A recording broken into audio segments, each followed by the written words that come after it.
Баршаңызға сәлем. Бүгін осындай ашытылған қамырдан ортасына өрік тосабы қосылған пирог жасайтын боламыз. Өте дәмді және керемет болып шығады. Видеоны соңына дейін қарап өтіңіздер. Алдымен бізге сүтіміз, қант және ерітілген маргарин майымыз және де жұмыртқа қажет. Біздің сүтіміз жылы болу қажет. Енді жылы сүтіміздің үстіне қантымызды және де жарты қасық тұзды және ерітілген маргарин майымызды саламыз. Жұмыртқамызды қосатын боламыз. Жұмыртқамыздың біреуін жарып, екінші сары уызымызды осылай алып қойып, ақ уызын қосатын боламыз. Үстінен ашытқы саламыз және де бір бачка ванилин салып, жақсылап араластырып жіберіп, ұнымызды сала отырып, жұмсақ қамыр илейтін боламыз. Толық рецепті төменге описание бөліміне жазатын болам. Сол жерден қарап өтсеңіздер болады.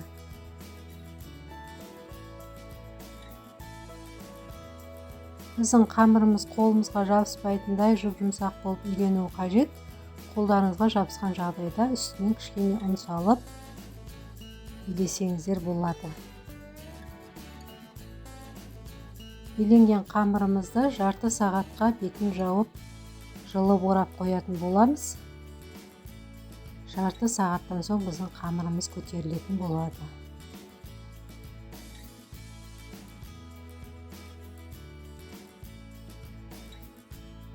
Біздің қамырымыз көтеріліп дайын болды. Енді алып барлығын бөліктерге бөлетін боламыз. Мен көз жобасымен барын бөліп алдым. Сіздер өлшеп бөлсеңіздер де болады. Енді қамырларымызды күлшелеп болғаннан соң осылай ұзынша етіп жаятын боламыз, жұқалау етіп. Енді үстіңгі бөлігін осылай пышақпен кесіп, астыңғы жағына өрік тосабын салып, әдемілеп видеода көргендеріңіздей бір-біріне жабыстыратын боламыз. Қатылап жабыстырыңыздар. Енді осылай орап, формамызды майлап жіберіп, барлығын салып шығамыз. Тағы да бір көрсететін боламын. Осылай ұзынша етіп жайып, бір қапталын кесіп шығатын боламыз және тосабымызды салып, жақсылап тұрып ораймыз. Егер де менің видеом ұнап жатса, менің арнама тіркеліп, қоңыраушаны басып қоюды ұмытпаңыз, алда шыққан жаңа видеоларымды көретін боласыз.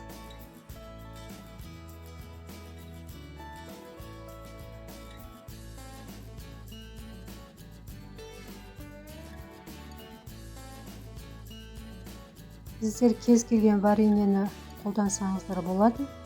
Мен биылғы өріктен жасалған вареньені пайдаландым. Барлығын осылай жасап алдым. Енді бетін жауып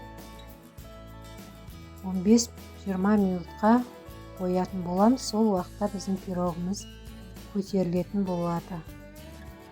Үстіне алып қалған сары уызымыздың үстіне кішкене сүт тамызып, барлығына жағып шығамыз. Енді пирогымызды жарты сағатта пешімізде пісіріп алатын боламыз. Өте жұмсақ, керемет болып шығады. Шайға да, балаларға да ұсынсаңыздар, өте керемет болады. Сіздер де жасап көріңіздер. Бізге өте қатты ұнады. Сіздерге де ұнайды деген ойдамын. Назарларыңызға рахмет. Ас болсын.